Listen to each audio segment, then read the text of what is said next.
Magandang araw Pilipinas. Welcome to CNS Vlogs PH. Ayan, nandito ako ngayon sa aming bayan, sa Cavite. Ayan, update lang tayo para sa ginagawang renovation ng aming bahay. Ayan, kasama ko si Labuyo. Ayan, kasama ko dati yan sa aking trabaho. Nung time na tatrabaho pa kami sa Manila. Ayan, nagkataon na nakatira din siya sa Batangas. Ayan, tinawagan ko at siya ang naatasan ko gumawa ng electrical dito. Ayan, shoutout sa iyo, Labuyo. Ayan, shoutout sa mga katropa natin dyan sa Electrobus dati. Ayan, shoutout sa inyo dyan. Ayan, at ipapakita ko sa inyo kung anong mga kaganapan ngayon dito sa amin. Ayan, pag 26 days na namin ngayon, yan, ipapakita ko sa inyo kung anong mga natapos na naming trabaho. I-update ko kayo sa aming ginagawang bahay dito sa Cavite. Halos natapos na rin namin ang bubong. Ayan. Ito yung pinaka front view namin. Ito yung side view. Ayan, habang gumagawa ng electrical, yung kasama dati si Labuyo. Siyang gumagawa ng electrical dito. Ayan, at ito na nga yung pinaka-drop line namin papasok sa bahay. Medyo maliit kasi ito. So, ang gagawin natin dito ay papalitan natin ng medyo malaki-laking wire. Papansin nyo, ayan, yung wire ko dito halos nasa number 14 na wire at papalitan natin ng number 8. Ayan, medyo malaki-laki para iwas sa sunog, para matibay-tibay yung wire natin gagawin. Ayan, si Labuyo ang naatasan kong magpalit ng pinaka-linya ng kuryente namin dyan. At ito naman yung bandang side ng aming bahay. Ito naman, pinakasala namin. Ayan. Natapos na yung mga kisame. Ayan. Pagawa din tayo ng isang kwarto dito. O yun, si Madam. Ito na rin ilaw. May ilaw na. Ito yung pinaka-kusina namin. Ayan, medyo ilawan natin. Ayan, si Madam Selma. Magluluto na ng tanghalian. Navera. Ayan, yung extension namin. Ayan. Nagkaroon din kami ng gagawin maliit na kusina.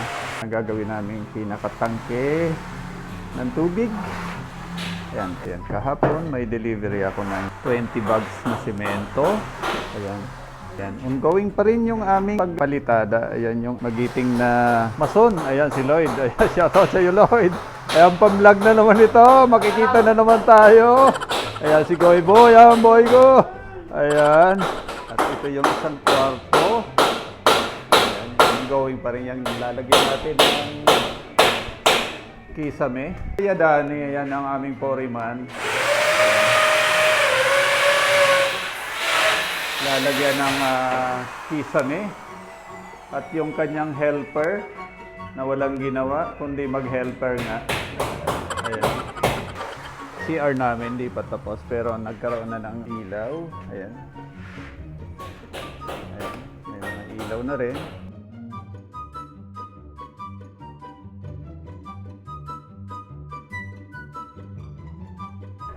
Ito yung magiging shower room. Maliit na kwarto dito. Ayan, tapos na rin lagyan ng kisame. Meron din tayo nilagay na glass block dito para maliwanag kahit walang ilaw. At meron ding bintana dito. Ayan, meron ding pasingawan dito. Ayan, nasa taas. At ito yung ilaw. Ito yung pinaka-switch. Ayun o. May liwanag na ang buhay. Ipapakita ko rin sa inyo. Ayan. Yung bandang baba namin. Ayan. Maraming kahoy na mga tinanggal. Sa mga mahihilig sa kamyas dyan. Ayan. Maraming kamyas kami dito. Bakuran. Ayan. May 20 ng kamyas. Ayan. May langka din. Ayan. Sa mga mahilig sa langka. Ayan. May langka din dito. At ito yung pinakalikod ng aming bahay. Ayan. Ayan. May punong mangga pala dito. Ayan.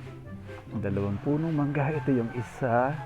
At yun naman yung isa. Kaya dito sa amin, napakalamig ng simoy ng hangin dito gawa ng mga punong halaman na nakapaligid dito sa aming munting bahay.